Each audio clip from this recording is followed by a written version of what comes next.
Jumps are often the most spectacular part of any rally stage, but you must consider several factors when approaching them.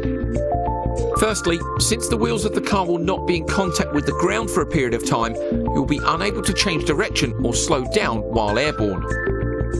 This sounds like an obvious point, but it means that you must ensure that the car leaves the ground with the correct attitude and correct speed in order to land in the correct place.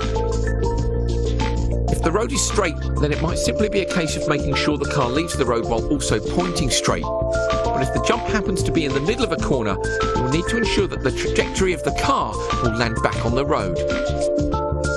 This is particularly important when there are ditches, rocks, trees or other obstacles lining the side of the stage. Weight transfer also plays an important role when approaching a jump. Depending on the nature of the road either side of the jump, there may be a need to slow down or even brake before it. Imagine approaching a jump at high speed, which has a sharp corner immediately after it. You would need to brake before the jump to reduce the speed, which would transfer the weight of the car over the front wheels. In general, it is advisable not to have the car in this attitude as it leaves the ground over a jump, as it would be likely to nosedive and land hard on the front, which could result in damage to the sump, radiator or suspension. Instead, you should brake up to the lip of the jump, but stop braking just before you take off to move the weight back to the centre of the car.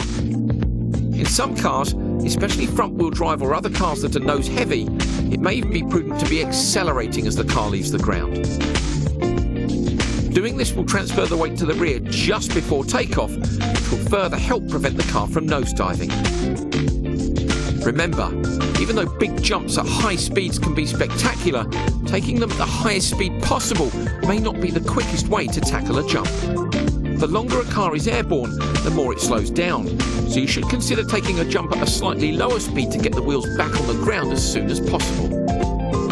Although seemingly innocuous, crests can dramatically impact the stability of the car. Even if the car doesn't leave the ground as it would over a jump, a crest can often cause the car to go light and unload the suspension and tyres, resulting in reduced traction. This is particularly important if the crest is immediately before, during or after a corner, and this should be taken into account when approaching them. The other thing to consider is that depending on their size, it can prevent you from seeing the road ahead. Again, this is particularly important if the crest is immediately before a corner. Imagine approaching a crest which you cannot see over at high speed that is immediately before a slight corner. It is essential that you put the car in the correct place on the road and at the right attitude to take the corner, even though the corner cannot be seen until the last second.